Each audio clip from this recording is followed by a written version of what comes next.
Radio Library. Radio Library with RJ Radish. ഇത്തവണത്തെ ലോകകപ്പില് നമ്മളൊരു രാജ്യത്തിന്റെ പേര് കേട്ടിട്ട് ഇത് രണ്ട് രാജ്യമാണോ എന്ന് ചിന്തിച്ചിട്ടുണ്ടായിരുന്നു അല്ലെ? Bosnia and Herzegovina. എല്ലാ പ്രിയപ്പെട്ടവർക്കും നമസ്കാരം. റേഡിയോ മലയാളം 98.6 ഇത് റേഡിയോ ലൈബ്രറി, നിങ്ങളുടെ കൂടെ ഞാൻ രതീഷ്. നമ്മൾ എപ്പോഴും വിചാരിക്കാറുണ്ട് ഈ പേര് കേൾക്കുമ്പോൾ ഇത് രണ്ട് രാജ്യങ്ങൾ ചേർന്നതാണോ? നമ്മുടെ ഇത്തരം കുറെ സംശയങ്ങൾ നമ്മളിന്ന് അറിയാനായിട്ട് പോവുകയാണ്. ഒപ്പം രണ്ടാം ലോക മഹായുദ്ധത്തിന് ശേഷം യൂറോപ്പ് കണ്ട ഏറ്റവും വലിയ വംശഹത്യയ്ക്കും പലായനത്തിനും സാക്ഷ്യം വഹിച്ച രാജ്യം കൂടിയാണ് ബോസ്നിയ ആൻഡ് ഹെർസഗോവിനിയ. ഈ രാജ്യത്തെക്കുറിച്ച് നമ്മൾ കൂടുതൽ അടുത്തറിയാൻ പോകുന്നത് കണ്ണീരുണങ്ങാത്ത ബോസ്നിയ എന്ന പുസ്തകത്തിലൂടെയാണ്. 40ഓളം രാജ്യങ്ങളിലൂടെ യാത്ര ചെയ്ത് യാത്രാനുഭവങ്ങൾ ഉൾപ്പെടെ ആനുകാലികങ്ങളിൽ എഴുതിയിട്ടുള്ള PT യൂനുസ് എന്ന എഴുത്തുകാരനാണ് ഇന്ന് നമ്മളുടെ കൂടെ റേഡിയോ മലയാളം 98.6 റേഡിയോ ലൈബ്രറിയിലേക്ക് എത്തിക്കഴിഞ്ഞിട്ടുള്ളത്. ദേശാന്തരങ്ങളിലെ വിസ്മയ കാഴ്ചകൾ ആൻഡ് കണ്ണീരുണങ്ങാത്ത ബോസ്നിയ, ഈ രണ്ട് പുസ്തകങ്ങളാണ് ഇറങ്ങിയിട്ടുള്ളത്. അപ്പൊ എഴുത്തുകാരൻ ഇന്ന് നമ്മളുടെ കൂടെ എത്തിയിട്ടുണ്ട് റേഡിയോ ലൈബ്രറിയിൽ. നമസ്കാരം, സ്വാഗതം റേഡിയോ മലയാളം 98.6 റേഡിയോ ലൈബ്രറിയിലേക്ക്. നമസ്കാരം. 40-ലധികം രാജ്യങ്ങളിൽ യാത്ര ചെയ്തു. പറഞ്ഞു തുടങ്ങിയത് ബോസ്നിയ ആൻഡ് ഹെർസഗോവിനിയ എന്നുള്ളതിൽ പല ആൾക്കാർക്കും സംശയമാണ്. രണ്ട് സ്ഥലങ്ങൾ ചേർന്ന അല്ലെങ്കിൽ രണ്ട് ഭാഗങ്ങൾ ചേർന്ന ഒരു പ്രദേശമാണ്, അല്ലെങ്കിൽ രണ്ട് രാജ്യമായിരുന്നു എന്നൊരു സംശയമുണ്ട്. അല്ല, ബോസ്നിയ ഹെർസഗോവിന എന്നത് ഒറ്റ രാജ്യമാണ്. ആ ഒറ്റ രാജ്യത്തിന്റെ തന്നെ രണ്ട് ഭൂപ്രദേശങ്ങളാണ്. സത്യത്തിൽ ഹെർസഗോവിനയും ബോസ്നിയയും തമ്മിലുള്ള അതിർത്തിയോ ദേശങ്ങളോ ഒന്നുമില്ല. പക്ഷെ അതിനപ്പുറം രാജ്യത്ത് ആന്തരികമായ 3 അതിർത്തികളുണ്ട്. അത് ആ രാജ്യത്തിലെ വംശീയ അതിരുകളാണ്. സെർബുകളും ക്രോട്ടുകളും ബോസ്നിയാക്കുകളും 3 വംശങ്ങളാണ്. മിക്കവാറും ബോസ്നിയാക്കുകൾ മുസ്ലിം മതവിശ്വാസികൾ അല്ല മുസ്ലിം വംശജരായിട്ടാണ്. സെർബുകൾ ഓർത്തഡോക്സ് ക്രിസ്ത്യാനിറ്റിയും ക്രോട്ടുകൾ കാത്തലിക് ക്രിസ്ത്യാനിറ്റിയും. ഈ 3 വംശങ്ങളുള്ള ഒരു രാജ്യമാണ് സെർബിയ ഹെർസഗോവിന. പക്ഷെ അതിന്റെ ആദ്യകാലം മുതലേയുള്ള പേരിൽ ഈ 2 ഭൂപ്രദേശങ്ങൾ അതിൽ വരുന്നു എന്നേ ഉള്ളൂ. അല്ലാതെ ഒറ്റ രാജ്യം തന്നെയാണ് ബോസ്നിയ ഹെർസഗോവിന. അതായത് വടക്കൻ മേഖലയെ ബോസ്നിയ എന്നും തെക്കൻ മേഖലയെ ഹെർസഗോവിനിയ എന്നും. തെക്കൻ മേഖലയെ ഹെർസഗോവിന എന്ന് പറയുന്നത് ഭൂപ്രകൃതിയാണ്, അല്ലാതെ രാഷ്ട്ര അതിരുകളോ മറ്റൊന്നും അവിടെ ഇല്ല. ബീച്ചുകൾ ഏറ്റവും കുറഞ്ഞ. ബോസ്നിയക്ക് ബീച്ചുകളില്ല, കടലില്ല. വർഷങ്ങളായിട്ടുള്ള അവരുടെ താല്പര്യമാണ് ഒരു ഇച്ചിരി കടൽ. ഒരു അതിര് കിട്ടണമെങ്കിലൊക്കെ ക്രൊയേഷ്യ ആ സ്ഥലം കൊടുക്കണം. അപ്പോൾ കടലുകളില്ല. പക്ഷേ ഏറ്റവും സുന്ദരമായ ഒരു ഭൂപ്രകൃതിയാണ്. നല്ല മലകളും ഹരിത മലകളും പുഴയും ഒക്കെ ആയിട്ടുള്ള വളരെ സുന്ദരമായൊരു ഭൂപ്രകൃതി. സത്യത്തിൽ ചില ഭാഗങ്ങളൊക്കെ സ്വിറ്റ്സർലാൻഡ് പോലെ അതിമനോഹരമായ പ്രദേശങ്ങളാണ്. ഞങ്ങള് സെർബിയാണ് പോയിട്ടുള്ളത്. സെർബിയ കടന്നിട്ട് ബോസ്നിയ പോകാനൊക്കെ അന്ന് പ്ലാൻ ചെയ്തത് നടന്നില്ല. പക്ഷെ ഇന്ന് ഞങ്ങൾ ബോസ്നിയയെ കൂടുതൽ അടുത്തറിയാൻ പോവുകയാണ് PT യൂനുസിലൂടെ.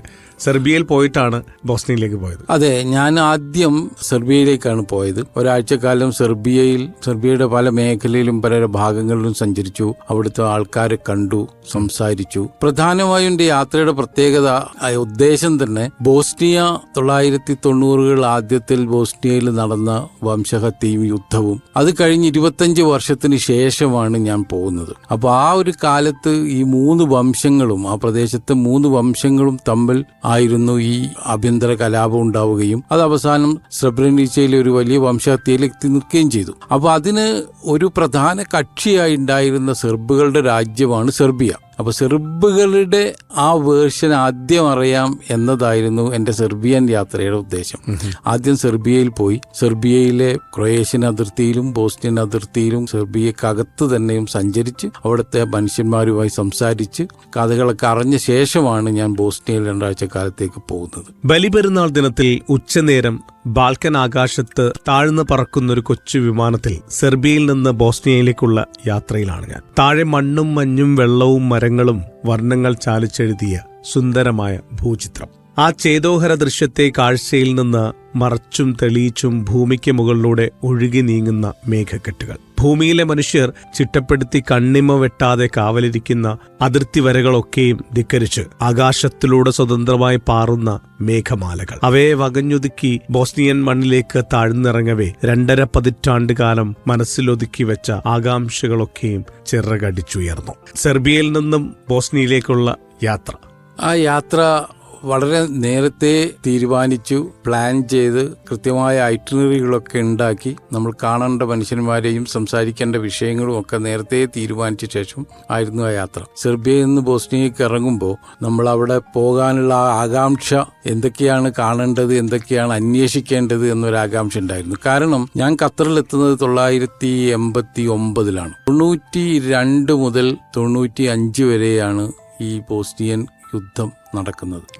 ആ സമയത്ത് ടി വിയിലൊക്കെ ഈ വാർത്തകൾ കാണുകയും അവസാനം ആ ഏറ്റവും ക്രൂരമായ ഒരു വംശഹത്യയുടെ ചിത്രങ്ങൾ വരെ ടെലിവിഷനിലും പത്രങ്ങളിലും ഒക്കെ ആ കാലത്ത് കണ്ട് മനസ്സ് വല്ലാതെ വിഷമിച്ച്, എല്ലാ മനുഷ്യന്മാരെയും പോലെ ഞാനും അങ്ങനെ വിഷമിച്ചിരുന്നതാണ്. അപ്പോൾ ആ സംഭവങ്ങൾക്കൊക്കെ ശേഷം ഒരു 25 വർഷത്തിന് ശേഷം അവിടെ ആ രാജ്യത്തെത്തുമ്പോൾ നമ്മൾ നേരത്തെയുള്ള 10-25 വർഷം മുമ്പുള്ള നമ്മുടെ ഓർമ്മകളും നമ്മുടെ കണ്ട ചിത്രങ്ങളും ആ വേദനകളും അതുപോലെ തന്നെ അതിനുശേഷം എന്തായി ആ രാജ്യത്തെ ജനങ്ങൾ എന്നറിയാനുള്ള ആകാംക്ഷയും അതാണ് തീർച്ചയായും അവിടെ പറന്നിറങ്ങുമ്പോൾ മനസ്സിലുണ്ടായിരുന്നത്. യാത്രയുടെ വിശദാംശങ്ങൾ ചർച്ച ചെയ്തും വഴിയോര ദൃശ്യങ്ങൾ ആസ്വദിച്ചും യാത്ര തുടരവേ പാതവക്കത്തൊരു കാഴ്ചയിൽ തട്ടി എന്റെ ഓർമ്മകൾ ഉണർന്നു. ഡാനി, ഈ കെട്ടിടം എനിക്കറിയാം. വെടിയുണ്ടകൾ തുളച്ച കുഴിക്കുത്തുകൾ പുറം ചുമരിലൊട്ടാകെ ചിതറിക്കിടക്കുന്നൊരു ബഹുനില പാർപ്പിട കെട്ടിടത്തിലേക്ക് ഞാൻ ചൂണ്ടി. മിരാളം യാത്രവേഗം കുറച്ച് വണ്ടി പാതയരികിലേക്ക് ചേർത്ത് നിർത്തി. വെടിയൊച്ചകളുടെ പശ്ചാത്തലമേളം തകർത്ത ചില്ലുജാലകത്തിലൂടെ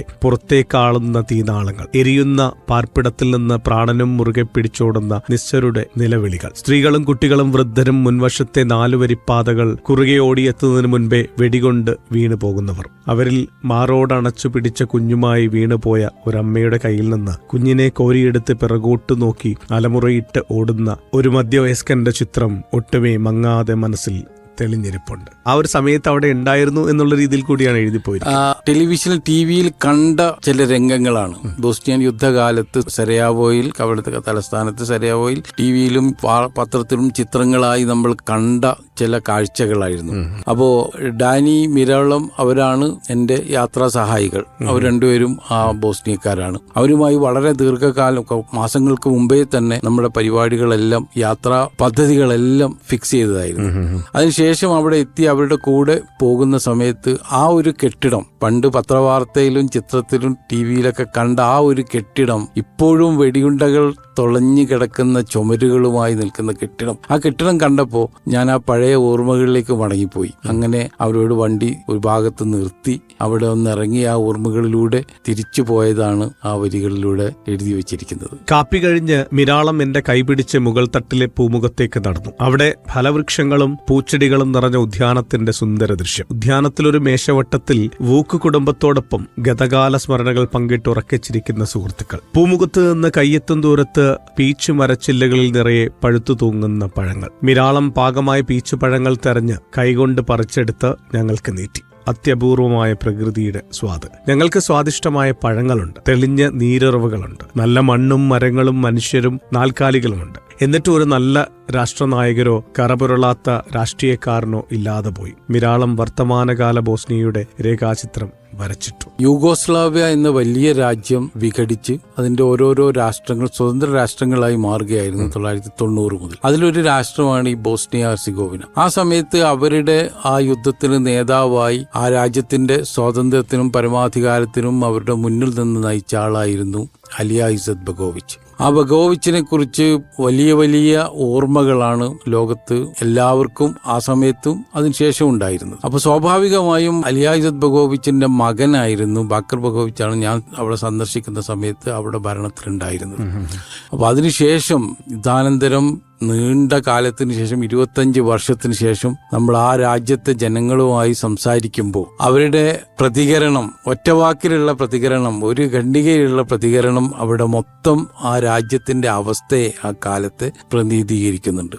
ഏറ്റവും തെളിഞ്ഞ വെള്ളം, ഏറ്റവും സുന്ദരമായ കാലാവസ്ഥ, ഏറ്റവും ഹരിതഭരിതമായ നാട്, ഒരു ദേശം, നല്ല മനുഷ്യന്മാർ. പക്ഷേ അവരനുഭവിക്കുന്ന ഒരുപാട് പ്രശ്നങ്ങൾ, യുദ്ധാനന്തരം അവരനുഭവിക്കുന്ന ധാരാളം പ്രശ്നങ്ങളൊക്കെയും അവർ ആ ഒരൊറ്റ വാക്കിൽ പറഞ്ഞു വെക്കുകയാണ്. കൃത്യമായി അവർക്കൊരു രാഷ്ട്രീയ നേതൃത്വം ഉണ്ടായിരുന്നില്ല. അതിപ്പോഴും അങ്ങനെ തന്നെയാണ്. കാരണം യുദ്ധാനന്തരം അവിടെ ആ രാജ്യത്തെ ഒരു രാജ്യം, ബോസ്നിയ ഹെർസിഗോവിന ഒറ്റ രാജ്യമാണെങ്കിൽ പോലും അതിനെ വംശീയമായി രണ്ടായി വിഭജിച്ചിട്ടുണ്ട്. ബോസ്നിയാക്കുകൾക്കും ക്രോട്ടുകൾക്കുമായി ബോസ്നിയൻ ഫെഡറേഷൻ എന്നൊരു ഭാഗവും, സെർബുകൾക്കായി റിപ്പബ്ലിക് ഓഫ് സ്രബ്സ്ക എന്ന് പറഞ്ഞ അത് രാജ്യമല്ല, ഒരു രാജ്യത്തിന്റെ തന്നെ അകമേ വരിഞ്ഞ അകമേ മുറിച്ച ഒരു 2 പ്രവിശ്യകൾ പോലെയാണ്, ഒറ്റ രാജ്യമാണെങ്കിലും. പക്ഷേ ഈ ഭരണ നേതൃത്വം യുദ്ധാനന്തരമുള്ള ബോസ്നിയയുടെ ഭരണ നേതൃത്വത്തിൽ 3 പ്രസിഡന്റുമാരാണ്. അത് 3 വംശീയമായി തെരഞ്ഞെടുക്കുന്നവരാണ്. ഒരു ബോസ്നിയാക്ക് പ്രസിഡന്റ്, ഒരു ക്രോട്ട് പ്രസിഡന്റ്, ഒരു സെർബ് പ്രസിഡന്റ്. ഈ 3 പേരും കൂടെ കൂടുന്ന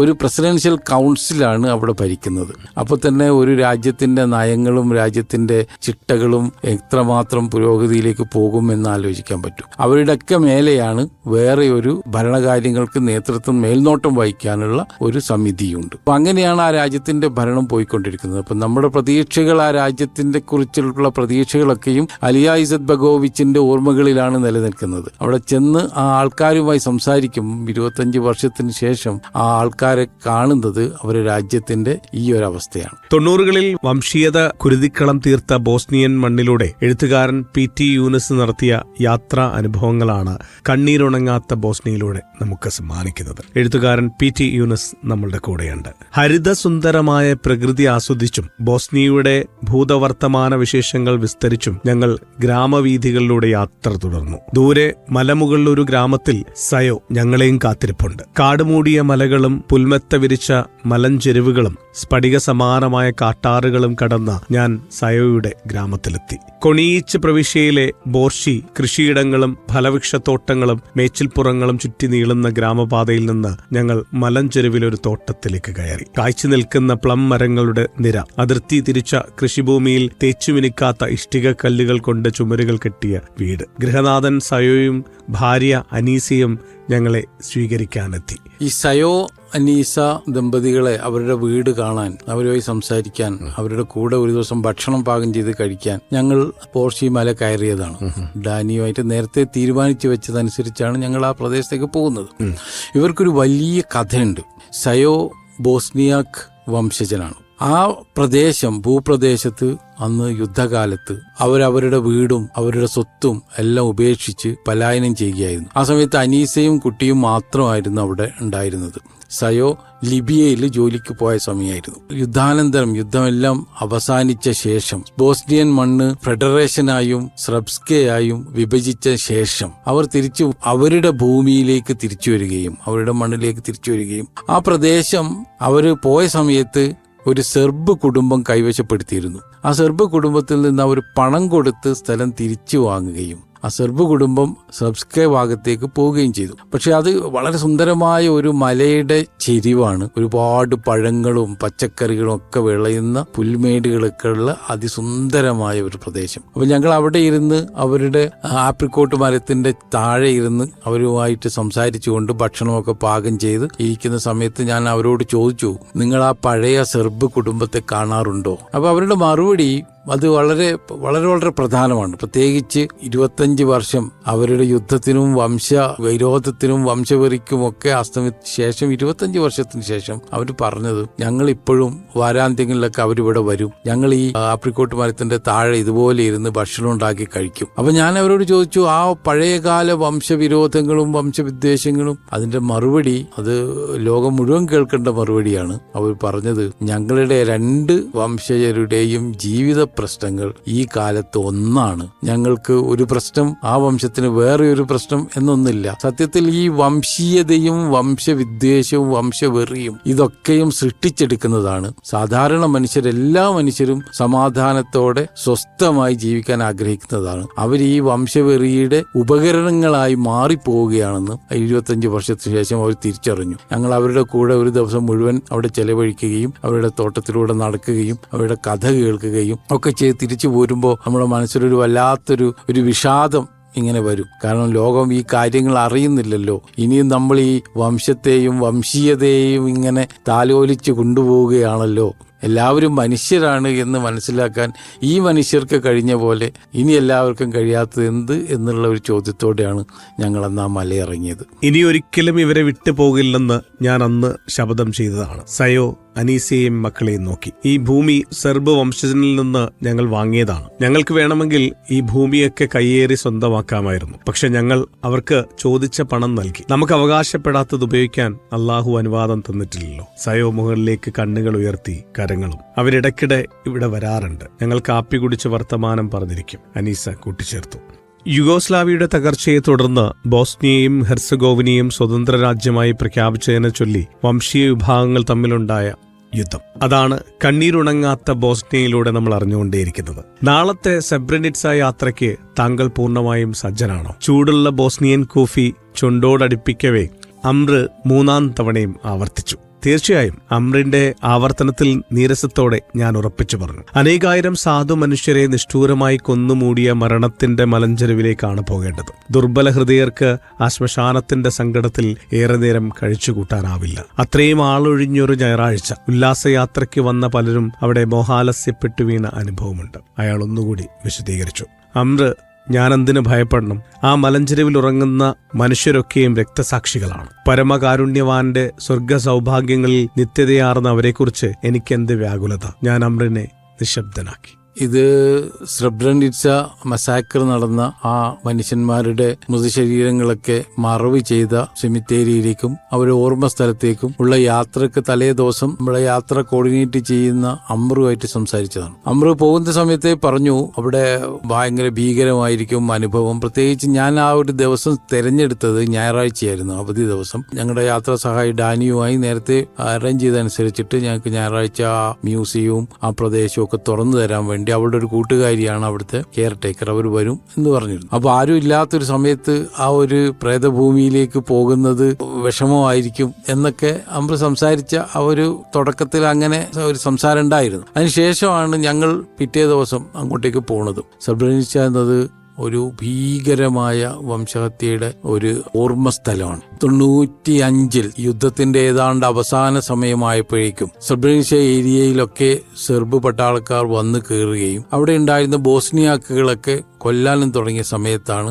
യുണൈറ്റഡ് നേഷൻസ് പോട്ടച്ചേരി എന്ന് പറയുന്ന ഒരു സ്ഥലത്തുള്ള ഒരു ഫാക്ടറി, ഒരു ബാറ്ററി ഫാക്ടറിയിലെ ആ ഫാക്ടറി സമുച്ചയത്തിന്റെ ഭാഗങ്ങളിലേക്ക് ഒരു പ്രൊട്ടക്റ്റഡ് ഏരിയ എന്ന് പറഞ്ഞ് UN ഒരു പ്രൊട്ടക്റ്റഡ് ഏരിയ ഉണ്ടാക്കുകയും അവിടേക്ക് ഈ പാവങ്ങളായ മനുഷ്യന്മാരെ, കുട്ടികളെ, സ്ത്രീകളെ ഒക്കെ കൊണ്ടുവരികയും ചെയ്തു. പക്ഷേ അവിടെ കാവല് നിർത്തിയ അന്നത്തെ ഡച്ച് പട്ടാളക്കാരായിരുന്നു, UNന്റെ പട്ടാളക്കാരായ ഡച്ച് പട്ടാളക്കാർ. രാത്രി ആ കുറഞ്ഞ ഡച്ച് പട്ടാളക്കാർക്ക് ഒന്നും ചെയ്യാനാവാതെ സെർബ് വംശവെറിയന്മാർ ആ പ്രദേശത്തേക്ക് കടന്നു കയറുകയും ഒരുപാട് ആൾക്കാരെ വധിക്കുകയും ചെയ്തു, കുട്ടികളൊക്കെ വധിക്കുകയും ചെയ്തു. ആ ഓർമ്മ സ്ഥലമാണ് ഇപ്പോഴും അവർ സെബ്രനിറ്റ്സ ഓർമ്മ സ്ഥലമായിട്ട് സൂക്ഷിച്ചു വെച്ചിരിക്കുന്നത്. ജൂലൈ 11-ാം തീയതി മുതൽ 15-ാം തീയതി വരെ നടന്ന ആ ഒരു സംഭവത്തിന്റെ ഓർമ്മക്കാണ് യുണൈറ്റഡ് നേഷൻസ് ഇപ്പോഴും ജൂലൈ 11 സെബ്രനിറ്റ്സ വംശഹത്യയുടെ ഓർമ്മ ദിവസമായിട്ട് ആചരിക്കുന്നത്. അത് ഓർക്കേണ്ടുന്ന പല ഓർമ്മകളും അത് മനുഷ്യരാശിക്ക് കൊണ്ടുവരണം. ഇനിയൊരു വംശഹത്യ ഈ ഭൂലോകത്തുണ്ടാകരുത് എന്ന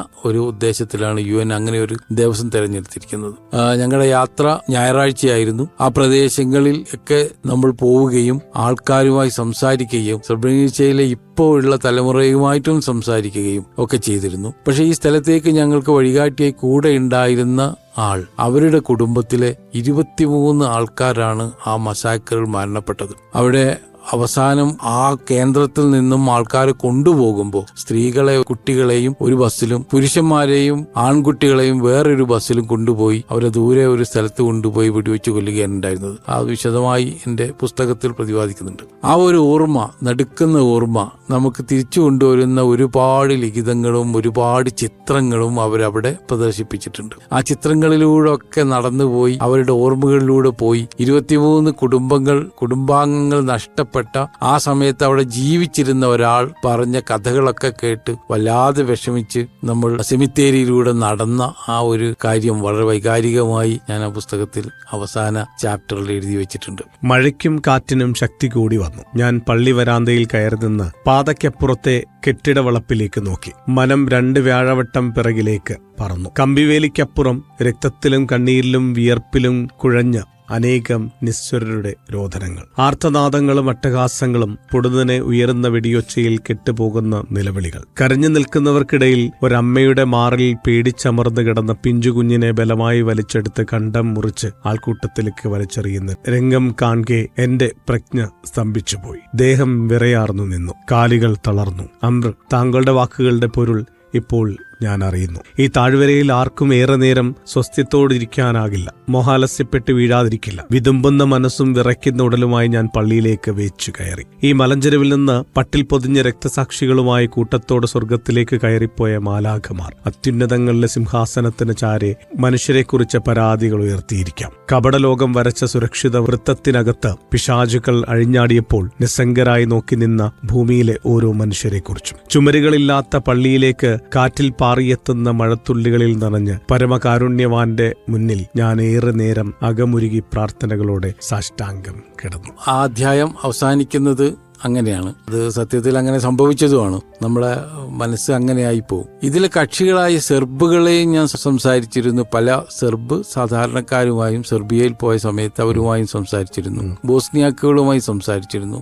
ക്രോട്ടുകളുമായും സംസാരിച്ചിരുന്നു. അവരൊക്കെ നല്ല മനുഷ്യന്മാരാണ്. അവരാരും ഇങ്ങനെ ഒരു വംശഹത്യക്ക് ഇറങ്ങിപ്പോകുന്നവരോ പുറപ്പെടുന്നവരോ അല്ല. ഒരു വംശത്തെ പ്രതിസ്ഥാനത്ത് നിർത്തി രാഷ്ട്രീയമായ കാര്യലാഭങ്ങൾ നേടാനുള്ള ചില ആൾക്കാരുടെ തന്ത്രങ്ങളാണ് ഇങ്ങനെയുള്ള വലിയ വംശഹത്യയിലേക്ക് ലോകത്തെ പ്രദേശത്തേക്ക് എത്തിച്ചത് എന്നാണ് ആ ആൾക്കാരുടെ സംസാരങ്ങളിൽ നമുക്ക് മനസ്സിലാവുന്നത്. പക്ഷെ ഏതായാലും യുദ്ധാനന്തരം മനുഷ്യരെ തിരിച്ചറിഞ്ഞു തുടങ്ങിയിരിക്കുന്നു എന്നത് വലിയൊരു നല്ല കാര്യമാണ്. പക്ഷെ എങ്കിൽ പോലും ഇപ്പോഴും റിപ്പബ്ലിക് ഓഫ് സ്രബ്സ്കയുടെ ഭാഗങ്ങളിൽ ഇപ്പോഴും ആ പഴയ വംശവിദ്വേഷം പുനർജനിപ്പിക്കാനുള്ള ചില ശ്രമങ്ങളൊക്കെ നടക്കുന്നുണ്ട്. പക്ഷെ അതിനുള്ള പ്രതിരോധങ്ങളും ആ നാട്ടുകാർ തന്നെ ഉണ്ടാക്കിക്കൊണ്ടിരിക്കുന്നു എന്നതും നല്ല ഒരു വാർത്തയാണ്. അത്തരം കാര്യങ്ങളെക്കുറിച്ച് ഓർമ്മിപ്പിക്കാതെ ആ രാജ്യം ഇന്ന് ഒരുപാട് സഞ്ചാരികളെ സ്വാഗതം ചെയ്യുകയാണ്. സഞ്ചാരികളുടെ പ്രിയപ്പെട്ട ഇടമായിട്ട് ബോസ്നിയ ഇപ്പൊ മാറിയിട്ടുണ്ട് അല്ലേ? ബോസ്നിയ ഏറ്റവും നല്ലൊരു സഞ്ചാര കേന്ദ്രമാണ്. ഏറ്റവും നല്ല രുചിയുള്ള ഭക്ഷണം, ഏറ്റവും നല്ല കാലാവസ്ഥ, അതിസുന്ദരമായ ഭൂപ്രകൃതി, നല്ല നദികൾ,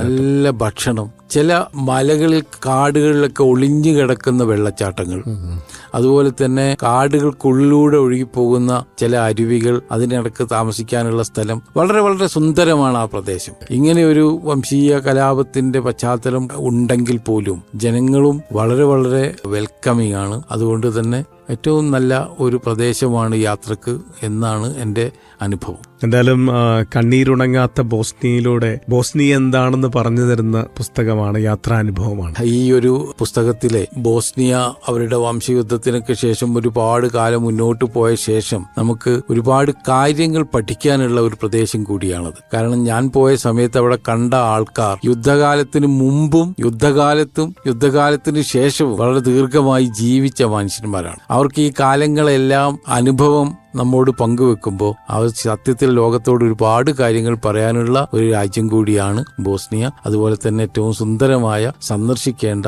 ഒരു രാജ്യം കൂടിയാണ് ബോസ്നിയ ഹെർസഗോവിന. നന്ദി പി ടി യൂനസ്. വളരെ സന്തോഷം ഇങ്ങനെ ഒരു അവസരം തന്നതിലും ഈ പുസ്തകത്തെക്കുറിച്ച് പറഞ്ഞതിലും അത് പരിചയപ്പെടുത്താനുള്ള ഒരു അവസരം തന്നതിനും റേഡിയോ മലയാളത്തിന് പ്രത്യേകമായി എൻ്റെ നന്ദി അറിയിക്കുന്നു. കണ്ണീരുണങ്ങാത്ത ബോസ്നിയ നമ്മൾ സഞ്ചരിക്കേണ്ട, യാത്ര ചെയ്യേണ്ട ഒരു രാജ്യമാണ്. പല രാജ്യങ്ങളിലേക്ക് നമ്മൾ പോകുന്നുണ്ട്. ആ രാജ്യങ്ങളെക്കുറിച്ച് കുറച്ച് വാക്കുകളിലൂടെ മാത്രം അറിഞ്ഞിട്ടായിരിക്കും പോകുന്നുണ്ടാകും. എന്നാൽ കണ്ണീരുണങ്ങാത്ത ബോസ്നിയ എന്ന ഈ പുസ്തകം നിങ്ങൾ വായിക്കുകയാണെന്നുണ്ടെങ്കിൽ ഈ രാജ്യത്ത് നാളെ തന്നെ പോകാനായിട്ട് ആഗ്രഹിക്കും. അത്ര മനോഹരമായിട്ട് ഓരോ കഥകളിലൂടെയാണ് ഈ രാജ്യത്ത് നടന്ന സംഭവങ്ങളും ഈ രാജ്യത്തെക്കുറിച്ചുമൊക്കെ പി ടി യൂനസ് നമ്മളോട് പറയുന്നത്. ഏത് രാജ്യത്തേക്ക് പോകുന്നുണ്ടെങ്കിലും ആ രാജ്യത്തെക്കുറിച്ച് അതിന്റെ ചരിത്രമൊക്കെ അറിഞ്ഞു പോകുമ്പോൾ ആ ചരിത്രമൊക്കെ പഠിച്ച് മനസ്സിലാക്കി നേരിട്ട് അവിടെത്തി ആ കാര്യങ്ങളൊക്കെ അനുഭവിക്കുക എന്ന് പറയുന്നത് ഒരു വല്ലാത്ത എക്സ്പീരിയൻസ് തന്നെയായിരിക്കും നമുക്ക് സമ്മാനിക്കുക. ആ യാത്രയ്ക്ക് നിങ്ങൾ ഒരുങ്ങുകയാണെങ്കിലും അല്ലെങ്കിലും കണ്ണീരുണങ്ങാത്ത ബോസ്നിയ എന്ന പുസ്തകം നിങ്ങൾ എല്ലാവരും വായിക്കുക. ബോസ്നിയ എന്ന രാജ്യത്തെക്കുറിച്ച് നിങ്ങൾക്ക് കൂടുതൽ മനസ്സിലാക്കാൻ സാധിക്കും. അവിടുത്തെ ജനങ്ങൾ നേരിട്ട വംശീയതയെക്കുറിച്ച് നിങ്ങൾക്ക് കൂടുതൽ മനസ്സിലാക്കാൻ സാധിക്കും. ആ രാജ്യത്തിന്റെ പ്രകൃതി രമണീയതയും അവരുടെ കാർഷിക സമ്പത്തിനെ കുറിച്ചുമൊക്കെ നമുക്ക് ഏറ്റവും അടുത്തറിയാൻ സാധിക്കും എന്നുള്ളത് തന്നെയാണ്. കണ്ണീരുണങ്ങാത്ത ബോസ്നിയ എന്ന പുസ്തകമാണെന്ന് നമ്മൾ പരിചയപ്പെടുത്തി കഴിഞ്ഞിരിക്കുന്നത്. എല്ലാവർക്കും നല്ലൊരു ദിവസം നേർന്നുകൊണ്ട് ഇപ്പോൾ റേഡിയോ ലൈബ്രറിയിൽ നിന്നും ബൊബൈ പറയുകയാണ് രതീഷ്. കേട്ടോണിക്കൂ Qatar's number 1 radio station radio Malayalam 98.6 FM.